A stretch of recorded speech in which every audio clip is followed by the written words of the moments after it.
Hey, everybody. Hey, Hey, Jack. Jack. Gonna clap in? How's it going? We should How's do your that. mom's Yeah, house, you're bud? right. It's been a while. How's your mom's house, bud? Mom's house is Nice great, of man. you to join us again. I'm so glad Jay. that there was another dog. There's 2 dogs, actually. Yeah. Yeah, that's Aw. great. Ooh, 2 dogs. Nice. How's your dad? Is he still ornery? Yeah, he just got himself a new lawnmower, so I think he's looking forward to just cruising that. Riding? Yeah, riding mower. Hell yeah. Driving around Ooh. his yard. Can't wait for those white New Balances That have new the whip. grass stains. Yeah. Neither can he. He's really leading his Forrest Gump life. Hey, Tavern Goers. Jelly. Hey, Tavern Goers. Welcome back to Torchlit Tavern. We are a real play TTRPG D20 based podcast Against where all we odds. all get to know way too much about my family because I went on a brief vacation. How Today, dare you missed 2 recordings How in the dare same you. day, but you missed 2 recordings.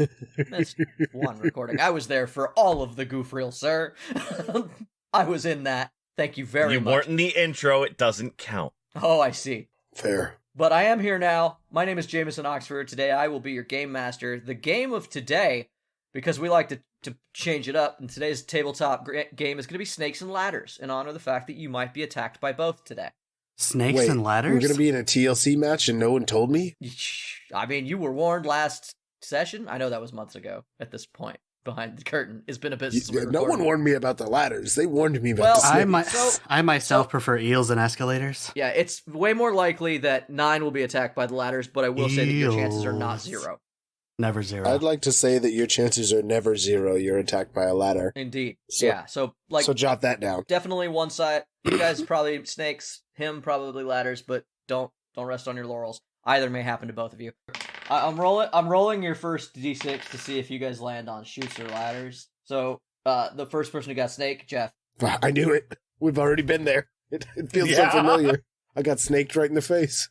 Welcome back. Hey, it's Jeff. Thank you for coming. Thanks for coming in. Sit for a spell. Pour yourself a nice port at the tavern. Just kidding. It's a tavern. Don't pour yourself shit. Jay's gonna serve you. Yeah, pour yourself a Starbird instead. So have you get Solid. yourself a stiff drink, and Solid. I'll be playing Reyesk, your Kreskin rogue, and something else maybe. So we'll see how that goes. Who else bellied up to the bar today? Well, apparently, Mitch got the ladder, so... Escalators. It's a Mia! A Ew. Mitch! Still better than Chris Pratt. That's not the voice. Still I know, better than I Chris Pratt. see, I hit neither. Look, I love that movie, alright? It was a lot of I fun, still I wanna enjoyed see it a it. lot. Baby loved that movie. That movie That's all that is matters. definitely not in theaters by the time I tell you this. Go see it in theaters with your kids. Hell yeah. It might be. Depends where you go. At a Oh, dollar and I theater. play a dude playing a dude who's another dude, but now he's just the one dude. His name is Aderu. He's a barbarian, but he wants to be a druid, but he's not a druid. But he does have a magic sword that makes him like a druid, but he's not. P.S. Daddy's coming. Concise He's a Apt. druid in all things but stats. in all things but anything. And I rolled on this d6, Ryan. I rolled you a 1, which I can only assume is a snake. So you are going to be attacked by ladders and snakes today. Eels. Okay, hey, gang, it's me. It's Ryan. I'm back to play number 9 and 9.1 and 9.2. And Wait, hold on. we're gonna You have some play all fun. 3? all 3. You wouldn't know it He's pulling because it's not my double- voice, Yeah. because I put it through a modulator. Whoa. I Shit, know, it's modulation. crazy. Technology. Technology. Here, But I I'm thought ready. it was I'm natural. here. I play a Warforged Artificer, and I'm ready to make some stuff, maybe do the shoot. These are the people that I work with. We do our best around here. If you want us to do Yeah. better, good luck. But money helps. I know that if we could focus up on the concept that this could pay our bills, that'd be the dream. I'm sure everybody who has a podcast gives you a similar spiel. But hey, give me money. We have a Patreon. It's Torchlit Tavern /Patreon. We also have a Ko-Fi. It's Torchlit Tavern /Ko-Fi. Yeah, coffee, Ko-Fi. I still don't know how to pronounce it. I don't either. I don't really care. But I Just do put things care in it. if you guys enjoy our show. Even if you don't want to give us money, I would love to have your feedback. If you're listening to the show and there's something that bothers you and yet you still listen, well, one, you're the fucking winner. Or we're the winner for having someone like you who's willing to listen to us even if we're annoying you. but maybe we'll fix that. Maybe we'll get better. Send us an email at torchlittavern@gmail.com. We'll answer eventually. You might be surprised how quickly we answer because some for of us are whatever on it. reason, we all are looking at that email account all the time. It's true. So just wanted to throw that out there. You can contact us. We try to be social. Some of us are better at it than others. Me. Yeah. You can not also so much. contact us at our Twitter and our TikTok. And And our you can Instagram? probably contact us on our Facebook.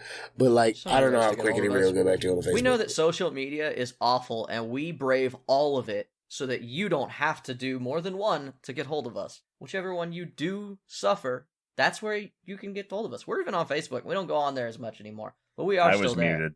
We're Discord. not And on- we even have an, Join us We're on not Discord. on Tumblr. We're on Yeah, we Facebook. even have an Facebook sucks. Instagram. Hey, fun fact, I'm pretty sure I did get us a Tumblr just so we could get that name. Did you really? I think I did. I'll have to We're look on into that. Facebook. You can try to message us there. Send me but that Facebook login. I'll likes fuck to around with not that. tell I'll us have that to see. we've been messaged, so we're not likely to respond to that. It's not personal. Facebook business sucks. You can even check the Instagram and watch a bunch of weird shit. Discord, though, seriously, we dump memes, we hang out, we talk about episodes. That's There's the a best Twitch place if you channel? want to interact with us.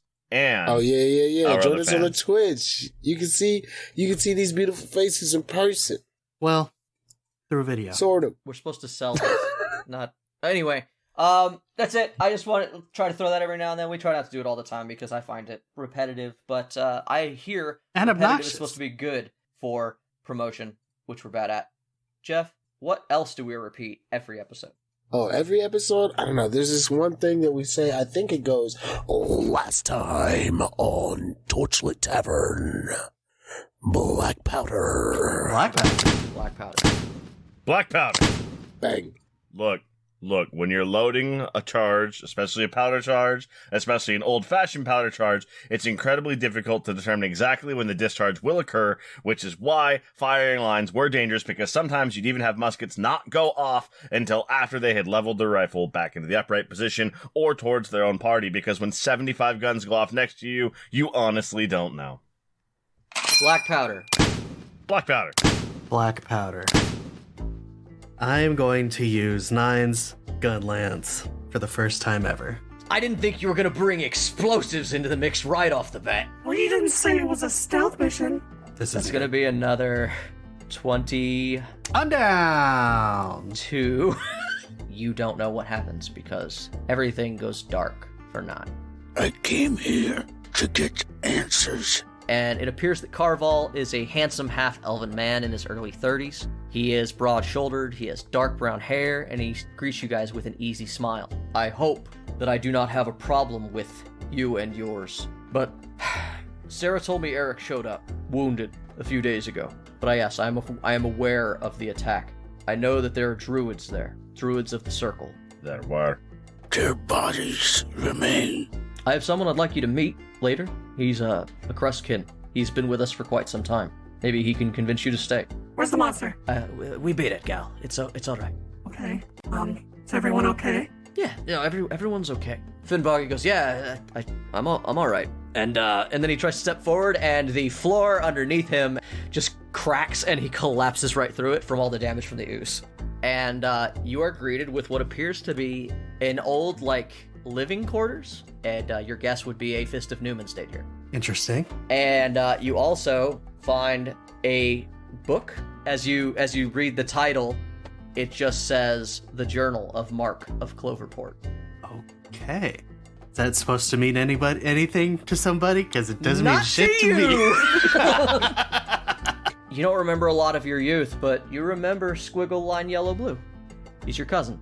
Cousin? He just drops the spear. He looks at you, and I ask you now, what was Reyesk's name in Crestkin? A circle made of 8 figure 8s. It's been nearly a decade since you've seen laughter from one of your people, and he reaches out and he hugs you again. And when he laughs, you also notice that from behind his body, a long scaled tail that ends in wicked barbs and spikes. A gift from apotheosis. I see you have a similar thing. And he pats you on your back where the claws are. They put us both through a lot. And you see that there's wetness in his eyes as he pulls you in tight. More Did anyone other than us could know? Not too much farther, it's just up over this hill right here. Point 2, you're picked up by the winds and thrown into a bush. And from the woods march a handful of shifters being led by a man in furs from head to toe. We're under attack! My eyes go wide as I look at the leadership here. Your friends are in trouble. We should go.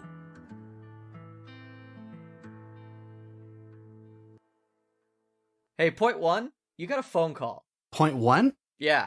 Hello? Let me tell you a story. What? Cause I'm traveling alone right now, and How did you get this number? Look, I don't want any. I don't have the number. I just knew you, so I sent you a message using my Alright, phone. tell me your story, but then take me off the list. Okay, fine. I'll play Let me tell. too. Oh, can I have his number? After the story. Now I'm interested. Let me tell you a story. A silly rumor told me that once there was a man known as Mark of Cloverport from the small port city north of Silesian's capital. He had come to make his name and to become a hero. He came to become a Fist of Numen. He rose quickly within the structured halls of the Holy Order of the Sun God, and inevitably he became the best of all of them, helping the lands of Silesian by leading the charge of heroism that kept back the beasts and evils of the world. And soon he found there were no more demons to banish, or dragons to drive from the lands of his people, and the worst thing that can happen to a man of action came unto him. He won. The champion of Numen, Mark of Cloverport, went into semi-retirement and spent his time watching over the border villages of his people. It was here, years later, that he ran into the elf, Bloodgrip, a member of a small group of cutthroats and gangsters, slowly gaining a foothold of power in the outer reaches of the Silesian Empire. The heroes of Santos made a splash, arriving in a town plagued by wildlings and hill giants, and whatever darkness crept from the old temple from some ancient god that people knew was out in the woods, but never went to. You know the kind of place I'm talking about.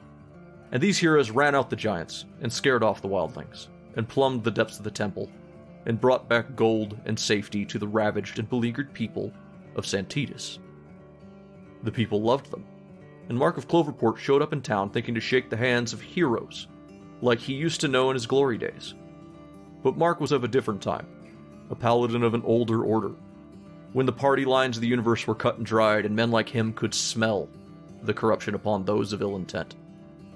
A man from his time had a duty to find the enemy that stayed hidden in the dark corners of the twisted world, and upon meeting Bloodgrip, surrounded by helpful charm and easy smiles, he saw into the twisted heart of him, and all of these heroes, immediately. The people loved them, however, and though they did their darker work in secret, Mark of Cloverport, the ex-Fist of Numen, watched them and hounded their work in Santos until they left the area to head to Bree. After which Mark flew to the capital, mighty Griffinport, to speak to his people, the Numenites, of an evil he felt growing, and using his history and their respect for him, he mustered a small army of fists, the likes of which hadn't been seen since the dark days after the Cataclysm. He drove them fast after those heroes of Santos, and caught them in the midst of summoning a great evil into the world. Found the one who led them communing with a dark lord of the five hells, trying to secure their hellish bargains, and in doing so brought about a terrible battle within an unknown cave. Good and evil met, the fire of Numen against the rapidly growing dark weeds of Portis Mar. Sadly, I can't tell you what happened to end that fight, only that the juiciest rumors say that the magics unleashed there forced a terror in reality that sucked them all into hell. But that's just rumor and market gossip. There's never any proof of it in the end, especially seeing as the heroes of Griffinport resurfaced soon after, likely having kept low after having to kill a goodly portion of the most powerful of the church's fighting men. Without Mark constantly hounding them anymore, they quickly took over the underworld in Portis Mar, bought off the king of Bree, or some such, and the rest of the story is quietly known by those who never let go of silly rumors. Wow! Thanks. Now take me off the list. Yeah, doing it right now. Thank you. Mark of Cloverport sounds like a racist. Every paladin in 3rd edition was. I know. Yes. That's why. Old guard Numenite also. Yep. Old guard. Yeah, I mean, like I said, back in the day, people were evil because of their skin tone, okay? It's not his fault. It's what the book said. So at Jay's own admission, Mark of Cloverport was a racist. That makes him invalid. Blood Grip was probably a cool dude. Yeah, sure. Yeah, says the guy who was in that campaign. Shut up, Jeff. All right, so point 2. What do you do after you make your call? I'm with how many soldiers? There's like 4 or 5 of them. One of them hit a tree and did not get up after the wind hit you all. You said one of our guys ran into a tree? It did not get up. Yeah, one of the peacemakers that point 2 is with. I would like to quickly check around me to make sure no one is like on top of me about to attack me, and then I'm gonna check on him. Yeah, so one of the things that had happened last time was that you were immediately picked up by winds. It scattered the peacemakers. One of them hit a tree and is not moving. You got dumped into a bush where no one can see you because point 2 is very small, so no one is aware of point 2's presence yet, other than the peacemakers, and particularly the one that can see you, who is also hiding in some brush with you. He seems to be about to start scrapping with these people because they think they need to buy time for the settlement. Okay. So you're good from where you are right now. Okay, I would like to roll stealth. Okay, do it. You can do that. What is your goal with the stealth roll? To stay hidden while I check on this Okay. person. That is a 14 plus 2. All right. Keep that stealth roll in mind. 16 total, yes? Yes. That is how well you're hidden for Okay. the rest of this encounter here. You make it to him fine. No one is looking for you yet. The grass here is tall. Point 2 has no issues moving around. You check his pulse. He is alive but knocked out. Is he well hidden? Not particularly. He just sort of landed in a heap on top of the grass, which smashed the grass down. Is he pretty built? Do you think could point to possibly drag this person? What is point 2's strength score? -3. I'm gonna go with no. Actually, it's a 4, but I have negative. That -3 is my modifier. So no. Okay, well, he's alive. I'm gonna run. Just to give you an idea of point 2 and how much they can carry. An orange. 4 times 15. You can carry 60 pounds. Oh, okay. Not, That's more than I was expecting. Yeah, it's just not awful, but it's certainly not a body. It's definitely not a person, no. You can carry up He to grabs 100. his wallet and runs. You could drag a 120-pound person. Yeah, no, I'm just gonna check to make sure he's alive, and I'm gonna bail. Okay. If point 2 bails, Good call. Point 2 gets away. If at this stage in the early moments here, point 2 bails, you get away. As you check him, the last things you see is all these shifters running out of the woods. I described a couple of druids stepping forward. You can recognize them because they are covered in these furs. There's actually 3 of them.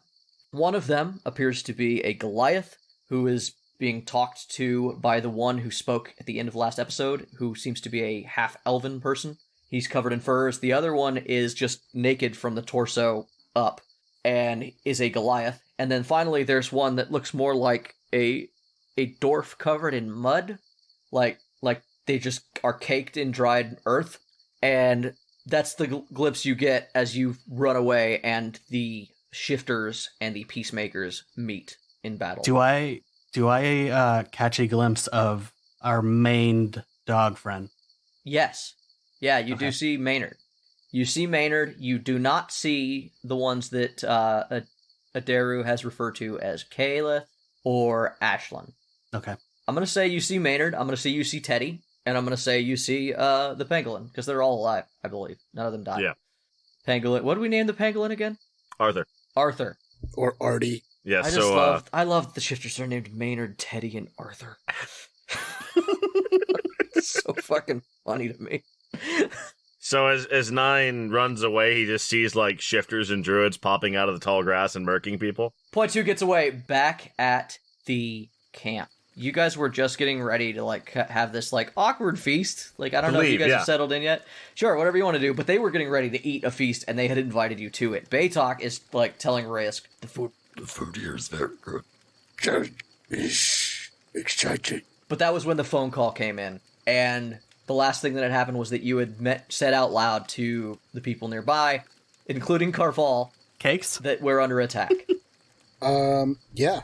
Point 2 informs us of this attack, and I think I look to Just everybody's kind of stopped. There was like it was starting to get jovial and laughter, and everybody at the table, there's this hushed silence. Carval is standing at one end of this table full of food. Well, fuck. I look to Aderu and I go, should we go? And Aderu just holds his hand up, like, to stop talking. Take your people and flee with them. Leave your things. Leave all your things. Just run. If you want them to be living, run. I'll be buying you time. A lot of people kind of have it out, like, uproar at that, like, leave your shit behind. You see a lot of people start to complain. Carval just takes his hands and, like, shuts everybody down. He's right. We need to go. We need to go now. Take what food you can fit in your pockets and packs, and go. Reyesk, hold this for me. And Aderu hands you the magic reindeer. I take it and I go, aren't you going to need this? Call it insurance. I must go. Take care, Fred. I will see you soon, hopefully. Take care of your new friends. Are you certain? And Aderu leaves. Like sprints, just bolts. Aderu? What does Reyesk do? He takes the sword to Pawn Stars. They tell him it's worth $75. Fuck. Hell yeah. I was really trying to get $500 for this. Best I can do is 200. I have to make a profit. So I sling this thing over my back or attach it to my belt or however the fuck this thing works. I don't know. It's fucking What do magic. you want to do, man? Sword. Yeah, just fucking. You know what? I just grab it with my other hand. It's a risky maneuver, but I do it. Cool. That was the least important thing that you did. What do you do? I look to everyone and I go, quickly, he is doing what he can. Let us move. And I start just like helping people move, like directing people, helping Baytok, because he's obviously kind of a little on the slow side. Yeah, Baytok starts shuffling around. Immediately, Carval looks at some of the people who are scattering. They're trying to go grab their things, and he's like, I need your help to get them to do what they need to do. They can't bring their things. Use you to get them moving. And I'm going to have you, if you help him, you'll roll a intimidation or a persuasion check of your choice to try to get these people, moving along. Yeah, sure. Charisma's not really my thing, but It's sure. Whatever you want to do. You can change that skill if you think it's valid, but you tell me what it is. Let's look at the skills. No, intimidation's kind of my thing. Okay, yeah, let's go for it. 19. Right. You head off a handful of families that try to go get their... Like, they were mostly, like, broken down. They're like, we'll just go grab it. It's ready to go. They're gonna be moving too slow. You head them off, and what do you say to them? Your stuff or your life. Move. Fine. And they, like, this group just peels off, and everybody starts getting ready to run. Point 2. As you get away, you get clear, and you start running through the grass. And you get maybe a quarter mile before the Goliath's size, the Goliath, not even Goliath size, Goliath druid that you saw floats up over the top of the trees and starts flying toward the camp. You know that when you and Aderu and Reyesk came here, it took you like 3-4 hours to travel over here. It was already late when you found the camp, and then it was midnight by the time you got out there. So your hope was that they would have a few hours, but the way this guy's moving, he's going to be there very quickly. Widely regarded as a dick move. Yes. You I'm watch going... as, like, the bottom half of him is like a tornado, and he's flying out towards Yeah, as I'm going to immediately jump into a bush when I hear him coming. Okay. And then I would like to send off another message. Okay. Yeah, he doesn't notice you at all. What do you tell them? Do-ba-doo! He's coming! Fast! Who's he? I don't know his name. Aderu, you would get that message as well. From where? So I'm trying to leave I'm sprinting out of the encampment. I get like 10 feet outside and my phone goes off. And then Aderu goes, shit! And then he runs back, finds the first person. You! Give this to Reyesk! Hands them the phone and then leaves. I am not being found with that shit in my pockets. Oh, fuck. Sure. Yeah, but I am not going to see mom and dad with contraband. Just some fucking halfling, like, okay. Yeah. Reyesk, It's weird. As you're corralling people, a halfling walks up and hands you fucking Aderu's phone as well. Your friend told me to give you this. I take it and go, run. And then I just let the second one orbit my head, and now 2 of them going around. Hey, Aderu, is there any other knickknacks you'd like to remove from your pockets before we go? Any other knickknacks, paddywhacks, He dogs didn't even you'd think like of to that get one. bones? Point 2 just reminded him. All right. I'm sure I have other contraband that'll get me in trouble later. There's like an hour that goes by as you respectively run towards and away from this danger. Reyes, do you change what you're doing at all, or do you just help wrangle people and go with Carval? I help wrangle people, but I also make sure that I'm like the last one out. Okay. You have dark vision, but it's not like you can see far in the night still, like even with the dark vision. And when you peer out the direction he ran, you just see this very like barely moonlit world. He's already outside of your field of vision. You can't see where he's gone, and you have no idea if he needs your help. I stand there reluctant, the last one in the camp, as I made sure everybody gets out. But after not extremely long, I move with the people. All right. Reyesk, you follow after the people as they're just sort of heading toward, they're hopping over the stream, and you realize as they're moving over land, they're trying to cross this ford. Some of them are old, some of them are kids. You realize that immediately this group cannot move very fast, and a lot of them do not seem to be woodsmen of any kind. You realize that your help might be really important coming up. They're going to need help moving through the wilderness, if nothing else. And while you weren't the best woodsman in the party, you were looking at this group going, you might be the best woodsman here. Yeah, absolutely. As I watched them sort of fumble their way through nature, I immediately jumped to trying to help them. They need the help, and they provided, one of my kind shelter. I owe them that much, so I help them. Carval leads them north, actually back towards Santos, because of the way they've been driven by this. Back towards Santos? For now. That's just the direction we're heading at the moment. Yeah. Yeah, I mean, I'm not going to tell Carval where to lead them, and I think the best help I can be is in the back. If, one, something happens to come up this way, and two, this is where all the slow people are anyway. So the people who need the help are back here. Yeah, if someone falls behind, he can just assassinate him, and then the whole group by median speeds up. That's true. Historically the way he usually helped. But no, so, like I said, is there a skill or something that you'd like to apply so we can do a dice roll for this, because we're playing a TTRPG? It sounds like are you trying to just help people move, or are you trying to hide tracks? What's the plan? I feel like this is a decent-sized encampment, and hiding tracks would be very difficult. I think that the better move is to just kind of help people move and direct them to the easiest or best routes from, like, where, not necessarily along whatever path, but, like, through the brush and stuff like that.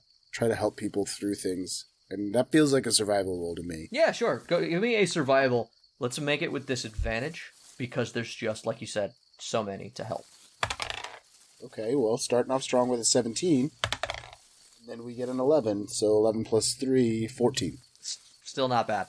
You, like, at a certain point, you've got to pick up one of the like the slower like kids, but otherwise, like, you help people out. You find the people who are flagging in the back solid footing as they move through this semi-marshy area, and you guys quickly make it into the safety of the woodland to the north of where they were. And you turn and look back to where you last saw Aderu, and once again, you can't see him out in the dark. I keep an errant eye.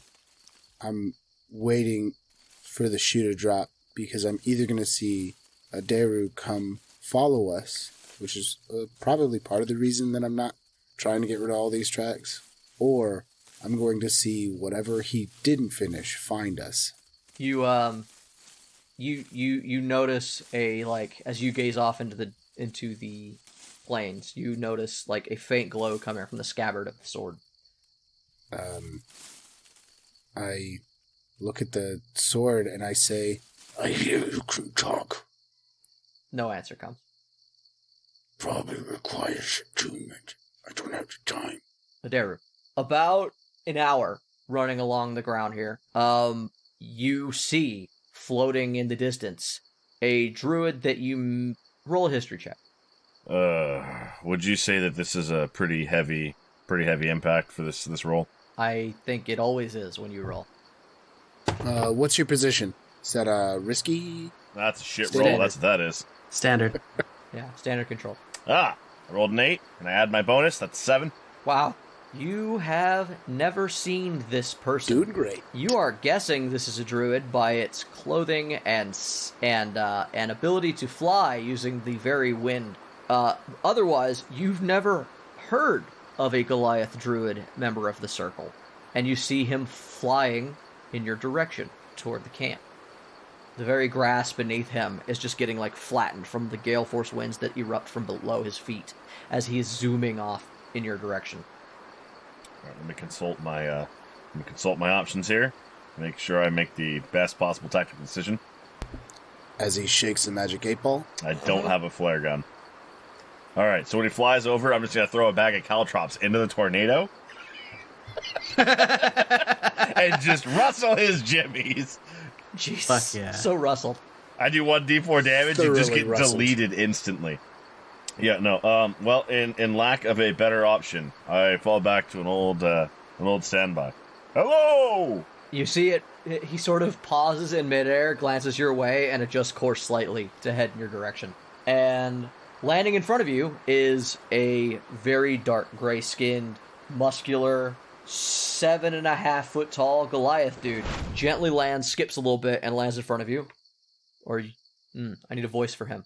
Hang on, you just came from Georgia. I want to see Louisiana crawfish making Goliath. Well, those two things are... I did come from both, but those statements were not tied. Because if you want me to speak like a Georgian, then I need Yeah, to speak like a Georgian. Yeah. That's fucking rad. I want crayfish, bacon, Louisiana making.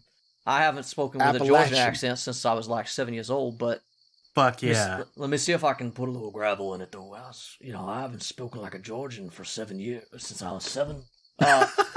So he lands next to you, and he looks you up and down, mostly down, and he says, Down and downer. That's Down true. and downer.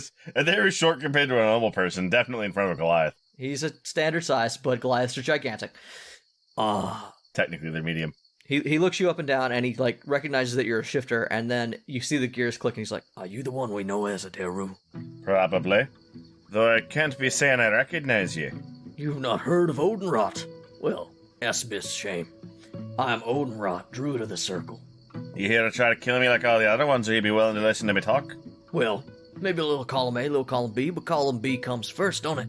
Go ahead and tell me what's been happening. What brings you out here? You know there's been a massacre around the corner. Looking into that's what's been bringing me out here. And if you be finding it, it means I've been doing my job right. Truly. It was hidden from us. I found a bit of these things. And he tosses out the broken stick. What is that? I don't know. But when you be walking through woods near one, it makes your head get all jumbled up if you be a shifty. And I'm thinking that's why we haven't been finding it. I see. How long ago did you find this? Was it like a day? not even. It's been maybe 10 hours total, tops, maybe. The earlier part of today. It's been a long day for you. You guys traveled for a day, found this, and kept going, and haven't had a chance to, sleep. Earlier part of today. Late morning, probably. I was coming around looking for things, because y'all keep telling me that I be doing the impossible, and I need to prove otherwise. Maynard told me that you were trying to find evidence that you didn't do the crime. So you been seeing it? Yeah. I'm likely to believe you, but I'm not gonna say that Ikauk is as malleable. But it's good news that we found this, because it doesn't look like you did. I don't think you're capable of ice, fire, wind, and rain, right? The only thing I know that I did is blow up that big old stick in that metal thing's hand. I sabotaged that before we part ways. I tried to set it up for you. A nice clean fight. Alright. He looks out behind you. It's like, where'd you come from? What's back there? Been scouting around with me tools. Looking for other things. Looking for this primacy. You thought the promise was out here? Passing in... where do we pass the checkpoint? The checkpoint that was another... The Yeah, stick because that you we ducked the primacy checkpoint, a Oh. day ago? broke? Ooh, yeah, it's We- to the north, yes. a day and a half at this point from where you are. I can't say where exactly they'll be, but we passed a checkpoint just a day northward. At this point, you've definitely not been honest about what was... where you're coming from. Give me that deception check. I ain't Let's go. lied. I ain't lied yet, boy. 19. Ooh. Plus stuff. What stuff? 24. Ooh, You see, he's a liar by trade. he kind of pinches his eyes, and he's like, You think the primacy did this? I can't say I know what did this. The primacy I be sent in this way. They were all half starved, half dead, waiting on water. There'd be no way they could have been doing what they did here. I don't even think they had a proper inquisitor. A short dwarf thing. But nothing be doing ice. Nothing be doing ice be sitting around for days. And you didn't find anything to the north then, huh? Alright, fine. Save me a flight. You come back with me, we're gonna go talk to Calc. I'll put in a good word for you. I like Maynard. Maynard put in a good word for you. I'll be doing my best to do right by the circle. I mightn't believe that. Come on. We're going back. And come on, and go back. One last thing, though. You found the antler. Aye. Been fashioned into a blade. So you found it. Aye. Where is it? Hidden. You didn't keep it with you. Consider it security. Last time I tried to be talking to one of you circle folk about the antler, you just straight tried to kill me. I ain't looking to have that kind of thing. I'm hoping by not having it here, I don't have to come into no tussle with you. You didn't want to tussle with. Fair enough. Alright. Alright, hold tight. And he picks you up unceremoniously and flies back. Point 2, it doesn't take you long before you see the large Goliath figure appear in the sky again. And roll me a perception check with point 2. Okay. Yeah, I did initially want to note that, like, as soon as he passed over, I kept going. Yeah, sure. That's a 2. Yeah! You see him, you're like, oh, that's weird, he came back. Oh no, maybe he killed everybody already. Oh, that was quick. Oh, that was quick. Oh, that was quick, yeah. Yeah, I see that he's coming back. I immediately jump into another bush, and then... Just cover your eyes. And then, and then I send yet another message. Okay. See, and that's why I ditched the phone. Nobody. He's leaving. Oh, is everybody okay? Yes, we're fine. Hopefully, Aderu is handling it. Head towards the camp and keep moving. If you see tracks, follow them. Okay. Aderu, doesn't take long before you come to the edge of the woods where the shifters have just finished mopping up the peacemakers. Oh, thank God. You watch. Didn't have to deal with that. Nothing like that. Yeah, sure. Your lack of respect for human life is noted. The peacemakers. Wait, even my guy? Yeah, man, he jumped back into the fight. Idiot. You show up, and there's one of them tied up. We'll say your guy is tied up. Okay. And they're questioning him. Yeah. When you appear with... Fuck, that might be worse. Mm-hmm. Yeah, with Odenrot, you land, and you are greeted by 2 more druids, one of which you definitely know as Ikauk. He is the head of the order, and even though you've never met him, you recognize him. You've also, I'm going to go on a limb and say that you do know of Ugalt, because he stands out. This puddle of a dwarf covered in mud and sticks. You can barely make out his features, and he would blend into the background if it weren't for his smell, which attracts your gaze, unwillingly, to the rest of him. That's Ugalt. You know that he never talks, but he has typically been sent around to, like, enforce small missions with the shifters. Ikauk, on the other hand, is a man with the skin the color of mahogany, and he looks coldly at you as you arrive. His eyes are steel gray, and his body is covered with a series of pelts, giving him a more impressive size than his elven girth might provide. In his hands, he holds a staff casually, obviously not necessary to hold his weight, but currently he was using it to lift the head of the peacemaker up while he was trying to ask him questions as you appear on the scene. He turns his head to Odenrot. Odenrot, you've come back. Already? With Aderu. He gazes at you for a long time. Why did you never come back, Aderu? I'm still working. He waits for more. Like, he just stares at you. Last time I ran into one of you came for me head and me blood without wanting to be listening. So I'm still working. Still doing what I need to be doing. I got the sword, but then y'all tried to kill me for it. It's almost like the Circle. One of me trusted lieutenants had enough evidence that he thought you deserved death. It's almost like one of your circle. Had their heads so far up their ass they couldn't see the trees where they be growing. Silence, they wouldn't be Aderu. hearing nothing else. No insolence! What is wrong with you? You think you can talk to us that way? Because if you're killing me now, you don't be knowing where your sword is. I was not going to kill you, Aderu. It seems that you are innocent. I have been innocent, but that didn't stop your other friend. Crime. But you may have other crimes under your belt, insolence being one of them. You still killed a druid. Sukold is dead. People saw it. You will have to pay for that, Aderu. But it will not be blind to justice. We are not the primacy. What are you doing out here? I'm working. That is not an answer. I am unraveling things. I am waiting. I caused a bit of a stir at one of their factories up in the big city. Had to leave to take cover, to hide in the woods a bit. Be going back in a few days to be starting things up a bit more. Caelith and Ashland said you had the sword. Aye. Where is it? Hidden. Where is it hidden? Now, if I be telling you that, what be making me think you're not just going to be coming to blaze with me like Sukul did? He always taught us if we need to be surviving, so I've done what I need to survive. Maybe a paltry today, but something. Is this just about your survival, Aderu? At present, that takes priority, yes. I can't be doing no work if I'm dead. What did you unravel out here? Were you aware of these? And he points at the bodies and the man tied up. The peacekeepers, right? Yeah, and it's at this moment that Aderu realizes that there's been an hour or so, and he does not know if these guys have talked about anything. I am freshly aware of them, yes. How freshly? What's it been, like 2 hours? Since you met them all? Like I Yeah. said, technically 6, or whatever, or like 4 hours? About a handful of hours. Met them this evening. They're small, of no consequence, no impact. No impact. And yet, there is a slaughter involving some of our own, only a stone's throw from here. I personally assure you these people are not to blame for that. They are not competent enough to do such a thing. He turns to the one that he has tied up again, and he's like, "Are there more of you or not? We were cut off." And where you realize that the ropes holding him are not ropes, they are vines with wicked thorns, and you watch this man get yanked down tighter to the earth, and he lets out a cry.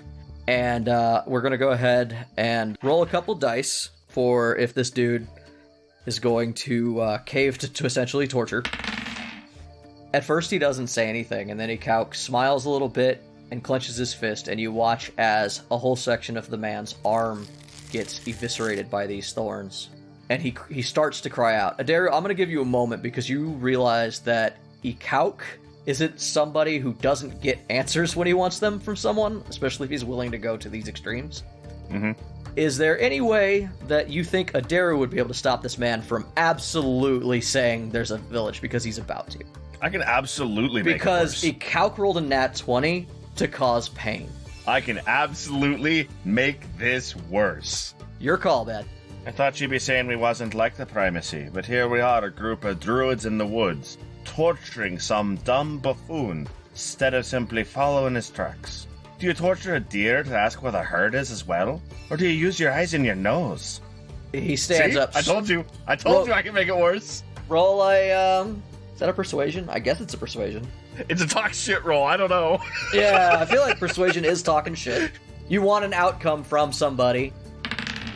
Not one of my better mods.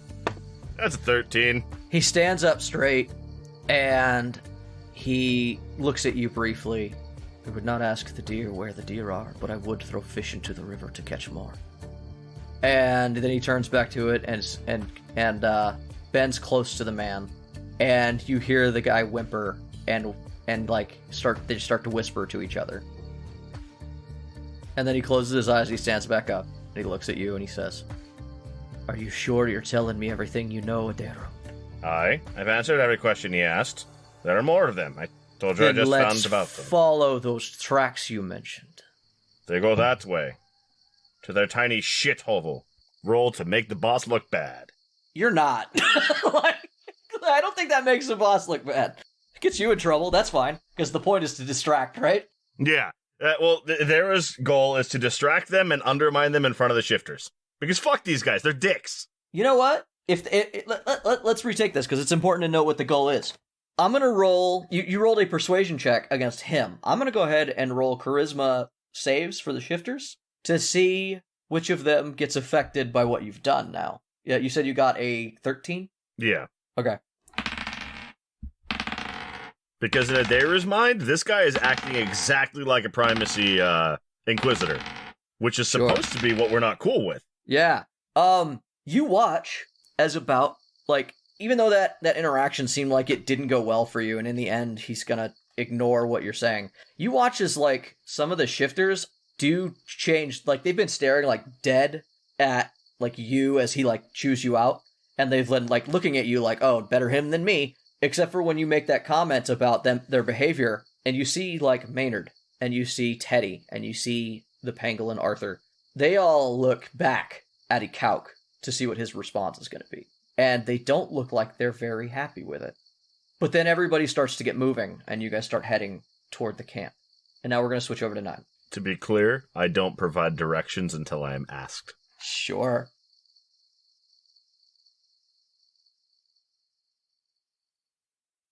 All right, 9. Hi.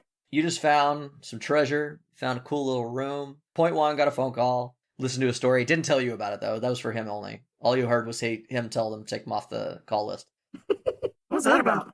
I don't know. You guys are back up top, and the other priests have gathered around 9, and Athos has started to chat with you, and he's like, so it's actually quite impressive that that I can heal you. You're supposed to just be a construct. Constructs are not. You have to repair them. They don't heal. The fact that I can heal you implies that you might have a life force. Some of us might even call that a soul. Yeah, this is news to me too. I didn't know that could be done. Can't. But he looks like he's just very excited. Everything that is sentient. There are many of us who believe that all sentient things have souls. Even sentient undead have, in theory, a soul. Though that may be corrupted or misplaced. But the soul still existed for it. Are we sure that you're not just really powerful? Oh no. I am a low-level priest in a backwater town that's gotten out of hand. I don't know, you just healed a robot. The Church of Moors did not send their best to run this church, believe me. Okay. But thank you for your help. No problem. It saved us a lot of conversation, actually. Finn has told me that you're different, and I've just been curious what that meant, but this sums it up rather nicely. It's exciting. Dangerous. Well, is there anything I can do to repay you for helping me? No, I as a priest, I don't ever ask for repayment. If you want, you can donate to any of our churches. That's always appreciated. We aren't doing great nowadays, but that's not required. As you guys are talking, Finn Boggy is kind of shuffling side to side, like, nervously. And, like, I don't know if you're aware, but we did make quite a bit of a racket. I don't know if we should hang around here for too long. And as he says that, the priestess, the half-elven priestess that you met, shows up. You know her as the priestess of the Church of Balthan. Steps up to you. Is like, actually, along those notes, a young boy came in looking during the commotion, and then ran off. I'm worried that he might be trying to collect the reward for information that the primacy pays. Oh. Yeah, we should go, then. We may have caused you guys more trouble than we helped with. Okay, when I can, I'm gonna come back and help repair some of the damage that I did, okay? If you wish to do any work with us, we are more than welcome. The work is always available around here. If you don't come, we'll get it done ourselves. If you do come, may the blessings of Balthan be upon you. I'll be back. Thank you. Alright, so yeah, you leave, and Atos sort of looks around, and the priest that helped you, and he's like, I'm actually gonna come with you. Let's go. If anybody questions us, we can, maybe being with a priest will help get you out of any trouble. And you guys quickly beat it out of Penance Row and head back toward Finnboggy's place. As you guys move back through the town, you hear people chatting. You hear people talking. Apparently there's some sort of news that is sweeping through the town, and before you can, like, try to dial in on what anybody says, your Unphone goes off, and you hear the following message. Doo-ba-doo! Hi. Welcome to 9 Phone. Here's a commercial for one of the products. Hello? Is this thing on? People of Celestia, I'm speaking to you all again over this unsecured line. Some of you may have heard that Griffinport has entered negotiations for peace. Rumors will soon circulate that Griffinport has lost a major battle. This is over-exaggerated and untrue. The primacy is afraid of us. If we keep up this war, they cannot win on two fronts. It will only be a matter of time before they can no longer support their costly conquest. The free city of Griffinport does not support this so-called peace treaty. No one in the fields will surrender their weapons. All of us still believe this fight is worth winning. Celestian will remain free whatever the cost. Trust not the primacy. Stay fighting. Long live a free world. Eternally yours, the Demon of Griffinport. Signing out. And you hear that, and you see a few looks at you, because a jailbroke message just came out of your fucking phone in the middle of the street. Luckily, you're not in a hyper-crowded part of the street, but Atos and Finboggy just sort of glance at you, and then, like, you all shuffle a little faster to Finboggy's place. I don't know what that was. I didn't do that. We're starting to get the, Apotheosis controls the channels, but you guys have jailbroke the phone, you're getting anybody's messages. So, it's a good thing. I had heard rumors that a big battle had happened. Griffinport lost something important. And, that kind of confirms it. Peace? As you guys go into Finboggy's place, you see him very concerned with the concept that Griffinport might sign a peace treaty with the primacy. If they're gonna sign any kind of peace treaty, I wouldn't think they'd sign anything unless they freed Santos from primacy control, but he's looking around. It certainly doesn't feel like that's gonna happen. I didn't know all this was going on. You didn't know there was wars going on multiple fronts, huh? I mean, yes, I know there's wars going on, but I don't know, the bigger politics of everything. I kind of just do what I'm told for a long time. The primacy is at war with everyone right now. Most notably Valeria, because they've been at war with them for hundreds of years before the troubles even began. But also now with Griffinport, as they've slowly taken more and more land from the heart of Celestian. When they took over Santos during the first big battle, quietly and sneakily, I might add, no one saw the loss of Santos, and with the loss of Santos and the devastation that happened in Griffinport during the time of trouble, they weren't in a good position to fight back against the primacy, so the primacy just sort of walked in and took a lot of the border towns. When they finally did get their feet back under them after rebuilding Griffinport and getting their armies back, it was almost too late. They've been fighting a losing fight ever since. The council up there is doing the best they can, and then they really didn't get a foot underneath them until this so-called Demon of Griffinport popped up and rallied a lot of the people into a fighting force. And now they've been guerrilla warfighting everyone in the primacy since. So, they were able to do all this because of Martha's help? The primacy? Yeah. Oh yeah. Santos has been untouchable. Everything on the eastern front over here, and anywhere that we put beings like you, the people have a hard time fighting against Warforged. You're a walking bulwark. Not to mention the fact the primacy controls most of the firearms. They're still using crossbows and bows against you. Griffinport's been doing well, but it's only a matter of time. And if Griffinport, the council of Griffinport, the governors, signs a peace treaty with the primacy, then this demon won't have any ability to keep... They'll have nothing backing them. Their armies will fall apart. The people won't follow them. It's a rebellion they're fighting, not a war. What little they've got is that they've got the sanction of the government. It'll kill morale. So, was this... This is all her... This isn't the Maker's goals, though, right? She's just, working for someone? Not... Atos... 9. Not 9. Goals aren't that important if outcomes are still the way they are. The road to hell is paved with good intentions. You've heard this, yes? Yeah. It doesn't matter what her goals are. We hope her goals aren't this awful, but she's never done anything good for general people. I see. How long do we have until they come, Finboggy? They've been gone 3-4 days. We heard that they were going to be here in, 8? Give or take. Atos goes, who's going to be here? And Finn just sort of me or Finboggy? Yeah, Finn kind of looks at him like, I don't know if I should tell him anything. My friends. Oh, okay.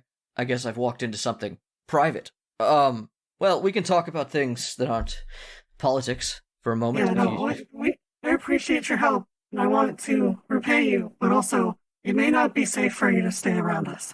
He kind of looks around, and he's like, if a priest doesn't get into a little bit of trouble, is he even a good priest? Oh, I like this guy. do you have any questions about the nature of the soul? Sure, do I have one? I can't... It's the one thing we've never been able to do is really prove that they exist, other than things without souls we assume can't be returned to living. We have the ability to bring people back to the life with a lot of money and effort. The strongest of us, anyway. It has been known to happen.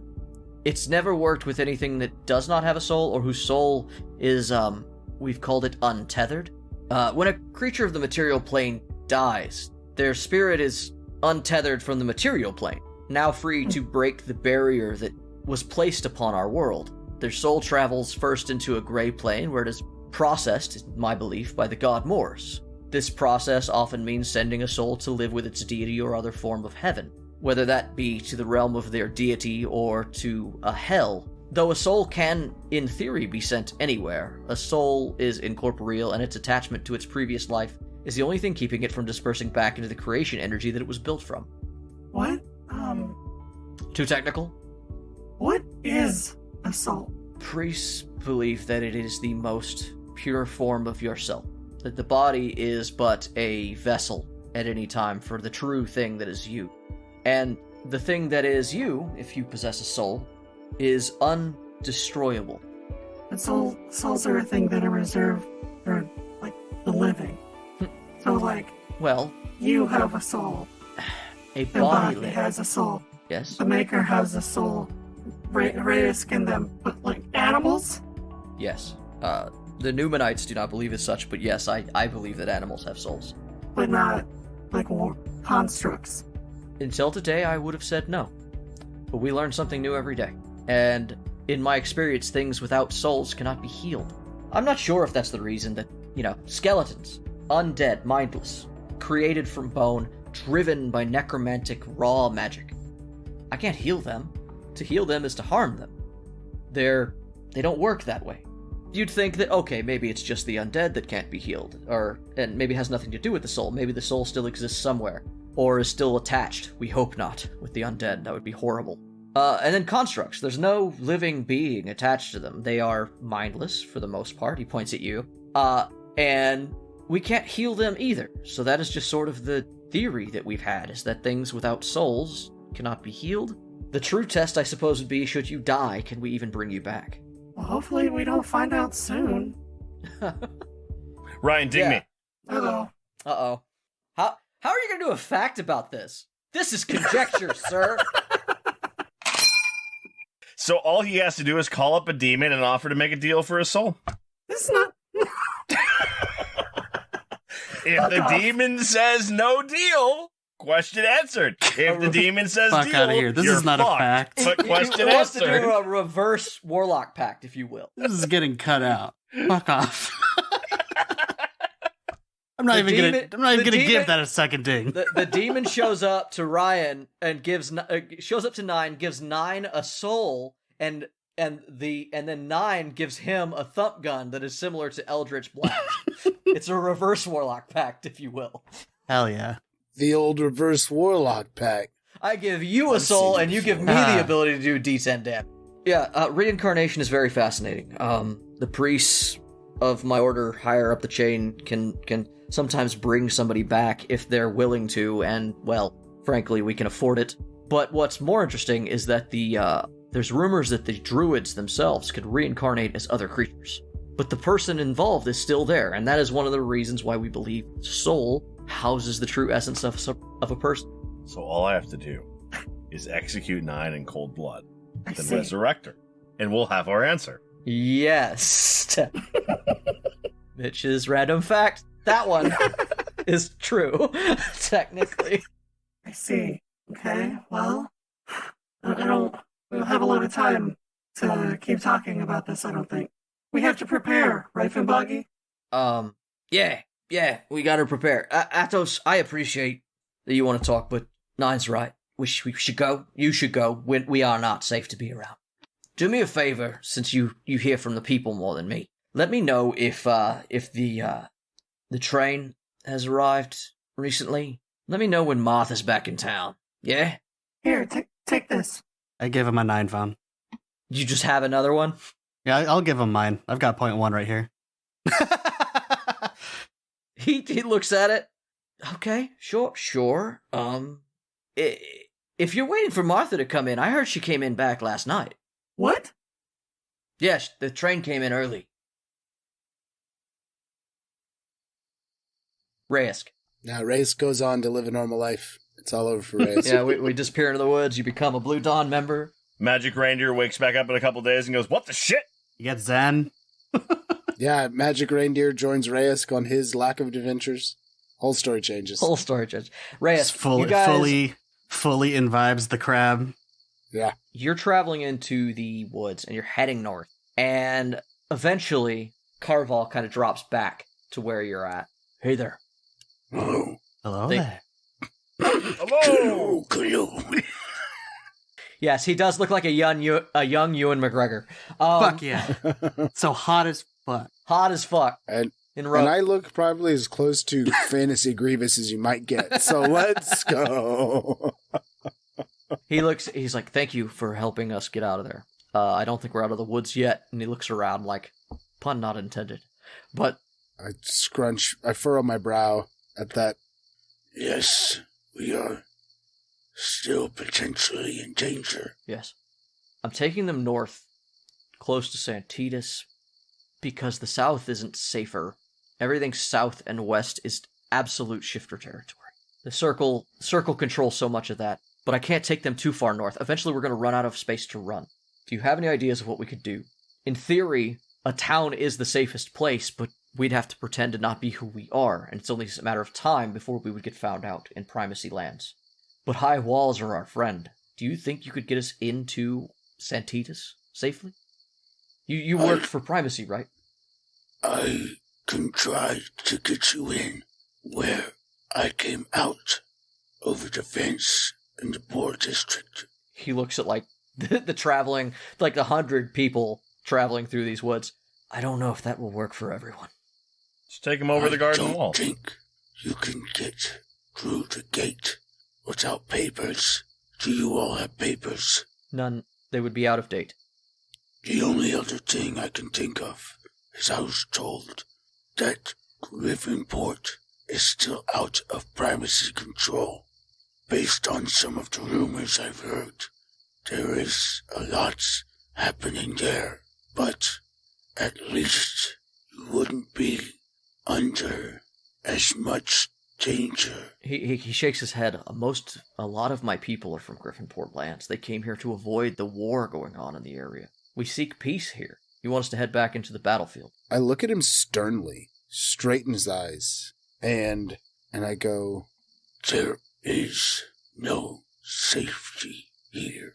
Everywhere the Primacy touches brings danger, and everywhere there's danger is a war zone. If you are against the Primacy... We are against no one. That's kind of the whole point of peace. But I understand your counsel. Where should we go? You are not for them, to them. You are against them. Join or fight are the options. If you wish to escape, find someplace they're not. But in my travels, that is hard to achieve. He blinks and he looks at you kind of sadly and he just says, they were not where we were. Yes, because of the circle. And now, the circle is where you were. Likely, I would say make friends with the circle. But as I have met some of them, I'm aware that is difficult. We've tried in the past. It didn't work. That's hence the barrier. He looks at you, like, suddenly when he says the barrier, and his eyes go wide, and he goes, we don't need to escape them. We don't need to escape here. Go on. We have a circle around our land that repels shifters. We don't need to leave the center. We need to leave the center of the circle, but that doesn't mean we have to go outside of it. We can follow the line. As he speaks, yellow S-shapes move across my skin, which then turn into red spots. And I go, yes. We can hide in the barrier between the two factions. If you can hide in the borders, stay moving in the barrier. They likely will never find you, but they may discover your means of barrier. Do you have a way to reproduce this? Given time, yes, I make them. Then make them every day. You will need more. You guys shift where everyone is running a little bit to actually kind of double back and get into the mile barrier that I've described. And quickly you find that every mile, as before, you find these sticks, and you guys just sort of start traveling in this big circle. In the meantime, Carval asks you to talk to a few of his remaining peacemakers and teach them how to move through these woods without leaving. Can you show us how to move carefully, quietly, leave few tracks? I can do my best. In return, maybe we can teach you a few of our tricks as well. And he kind of nods at one of the men, and you recognize this as the dude you stabbed earlier during the fight. And he walks up to you, and Carval gives him a nod, and Carval goes off to do other things with the people, and leaves you with this man. And he steps up and is like, "Greetings, well met." Greetings. I hope you bear no ill will. Oh, this? It was only a life-threatening wound. I'm okay now. Life-threatening is the only way I know how to wound. Well, we can work on that if you can teach me how to not leave such deep tracks. How did you see me when we were out there? I thought I was hidden really well. Yes, well, when you know how to hide, you know how to find the hidden. Sure. Show me. Watch. And then I'm gonna do a thing. You do a thing. You show him stuff. And we do a little montage. We leave you all with a little montage of you showing him woodcraft and stealth, and him showing you. He kind of gives you like these little semi-sermons about like how to incapacitate people without killing them. I nod, and every once in a while just say, "But that seems less effective." The one thing he does tell you that piques your interest, though, is pressure points. He tells you where vitals are that you actually aren't as familiar with. He tells you about universal things across races where it's like if you hit them in this location, you will discombobulate and disorient them. You don't even need a knife. Do it with a knuckle. Interesting. And while that's going on, Aderu and the shifters are moving at a frightening pace over land. Aderu, you're one of the faster shifters in your bunch, but shifters are not slow in difficult terrain. Like, they know these woods. As you said before, these are our woods. And they are moving across this landscape. You are certain faster than that party of clueless yokels is running away. What is Aderu up to? As he's being kept essentially near Odenrot and Ikauk.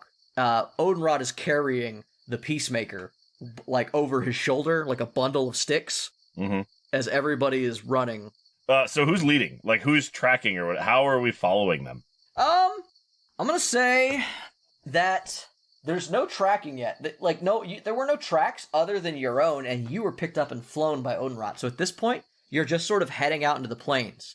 The one thing that happens is that you guys cross, as the rest of the shifters cross this one location, you watch that a couple, like, you guys have fanned out, and some of them have, like, trailed off, and they quickly find the hole that you had made into this area, but they don't seem to understand. Like, they just sort of like, what the fuck are you doing over there? And they, like, get them all in, and just sort of by nature of all trying to head in the same direction, they do make it through that 1 mile of terrain.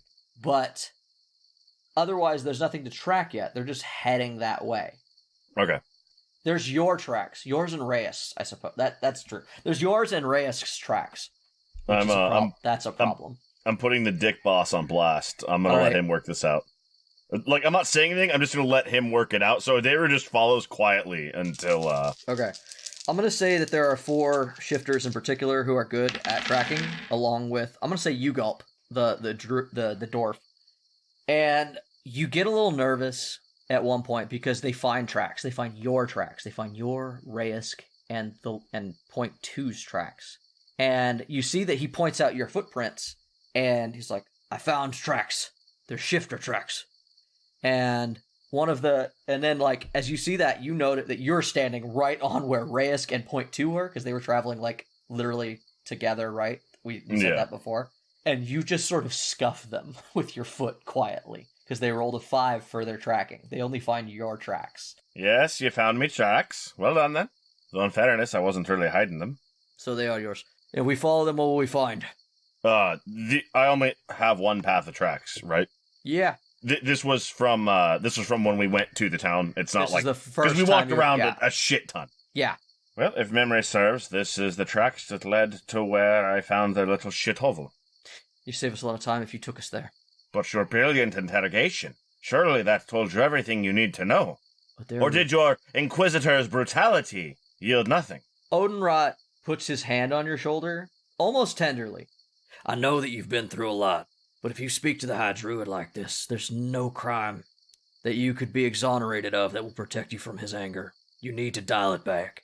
I nod. Yeah, and as you nod and you look back, you see that Akauk is just sort of simmering when you talk to him that way. And Odenrot says, I picked him up coming back to us. He was coming to tell us everything. I think he's just a little hot-headed. I nod.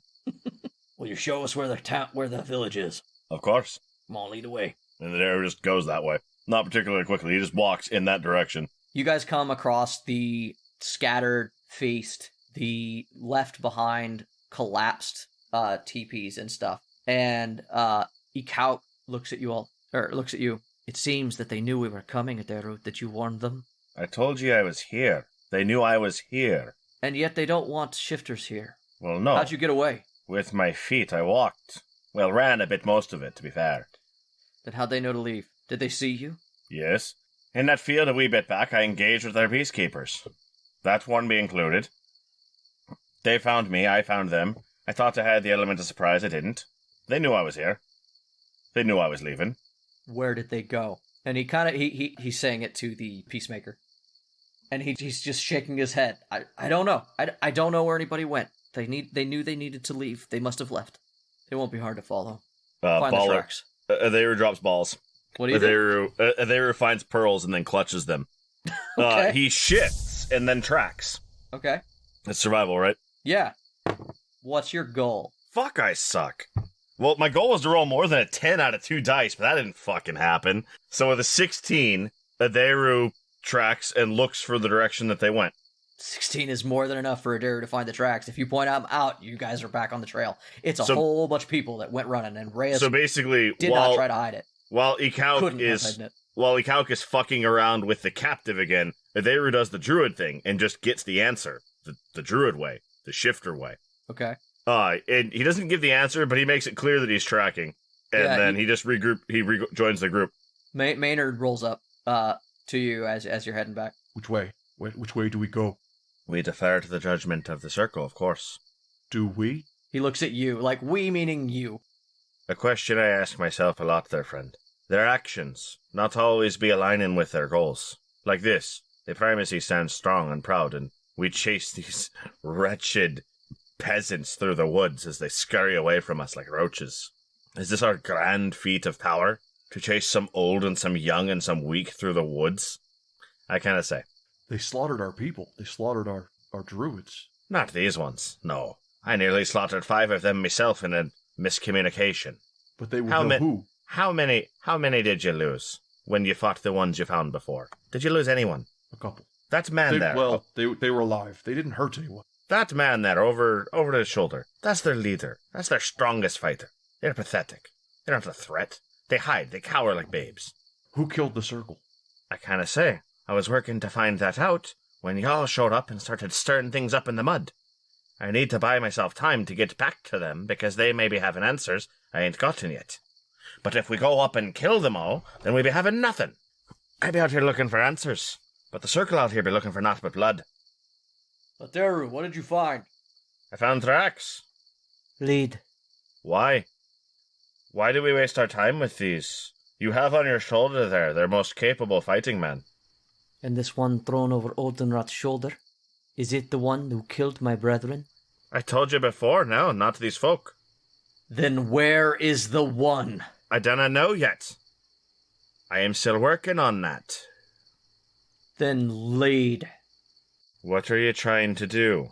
Are you trying to get blood, or are you trying to get answers? Everyone looks at Ikauk.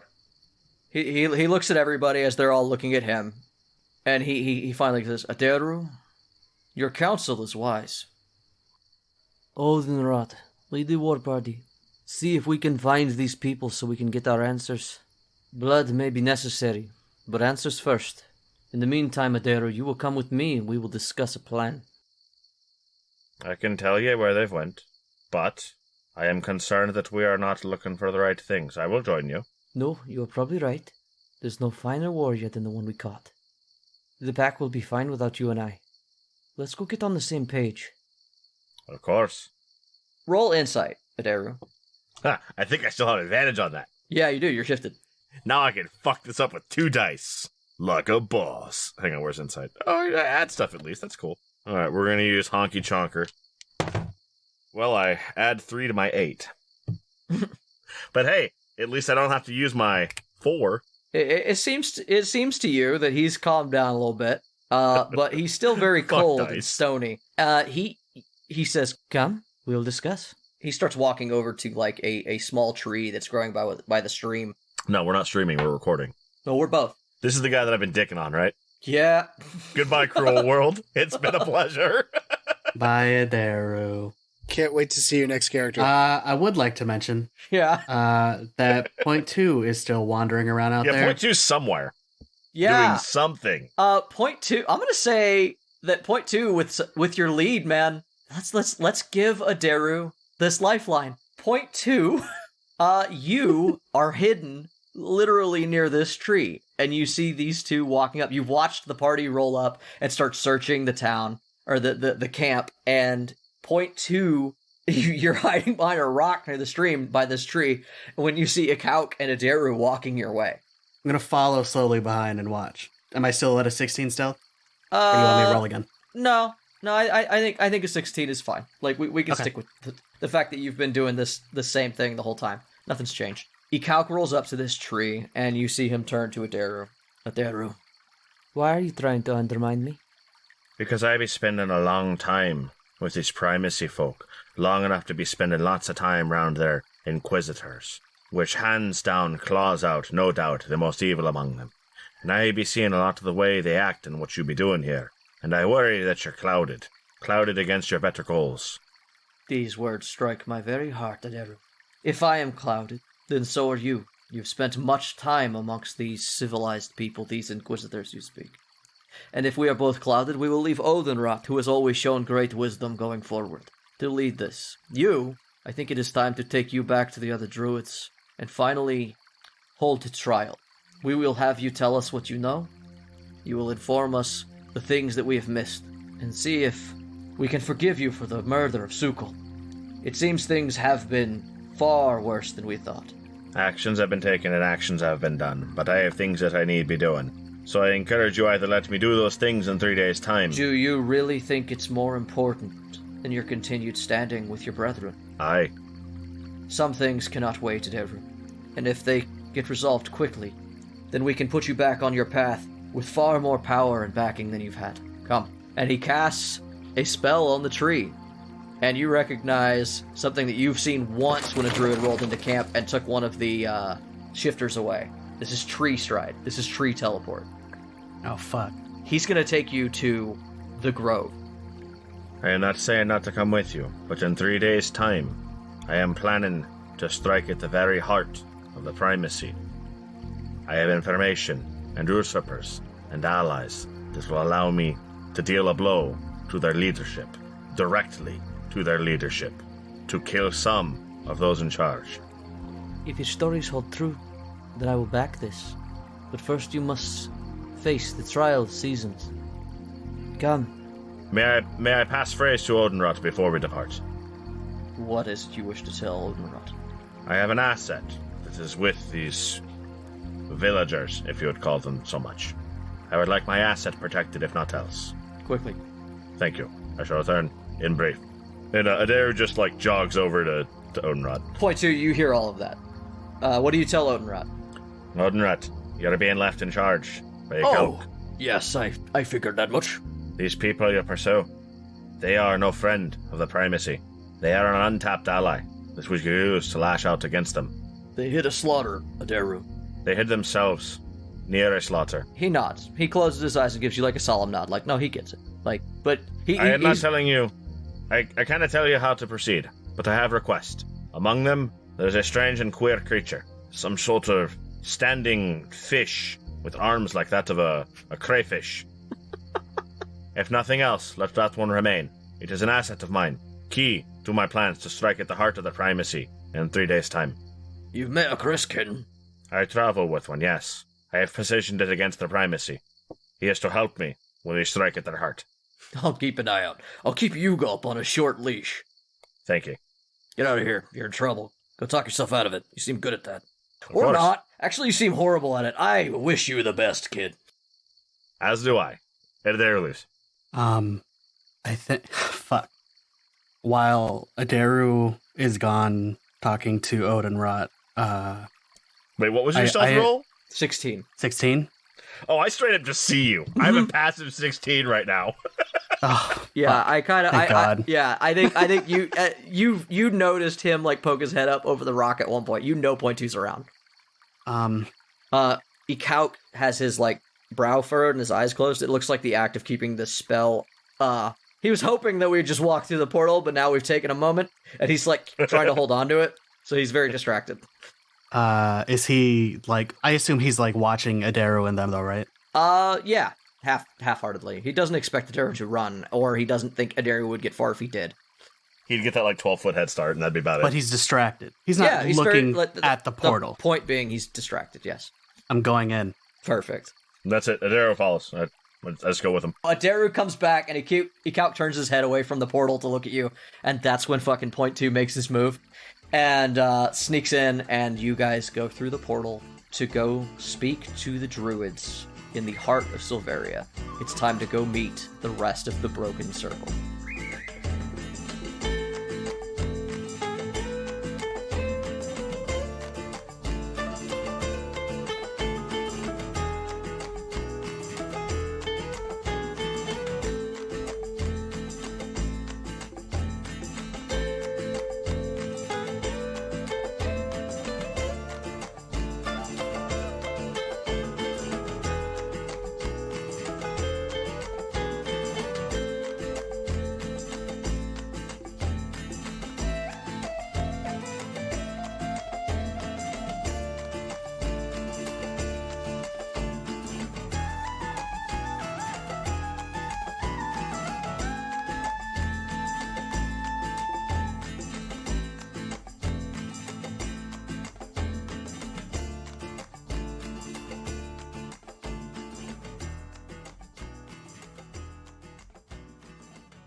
Hey Tavern Goers! Thanks again for listening to Torchlit Tavern. Today's tale featured Mitchell Travis as Aderu, Jeffrey Lisk as Reyesk, Ryan Santos as Number 9, and Jameson Oxford as the Dungeon Master. You can follow us and interact with us on Twitter at Torchlit Tavern, or email us with any of your most pressing questions at torchlittavern@gmail.com. You can also find our entertainers on the streets of twitch.tv/torchlittavern, yelling obscenities at passersby. If you enjoyed our tale, you can tip your storytellers as you leave the tavern, which you can do via patreon.com/torchlittavern. Every little bit helps, and those who tip well and often can find themselves privy to an extra story or two, jokes, or maybe even a bit of hidden lore. Our story continues to grow all the time, and though we have no designs on a vast empire, your help is always appreciated. Our theme music for this campaign was designed by the bard, Brett Eagleston. Get his music at bretteagleston.bandcamp.com or find links for all his projects by following Bread Eagles on Twitter. This episode was edited and produced by Jameson Oxford and Ryan Santos. Other music and sound effects are provided by Epidemic Sound with help from freesound.org. And if you should find yourself surrounded by eager ears and attentive listeners, remember to tell good stories. I'm sure this will be completely fine. I'm sure everything's solid. No opportunity for failure here. We are good.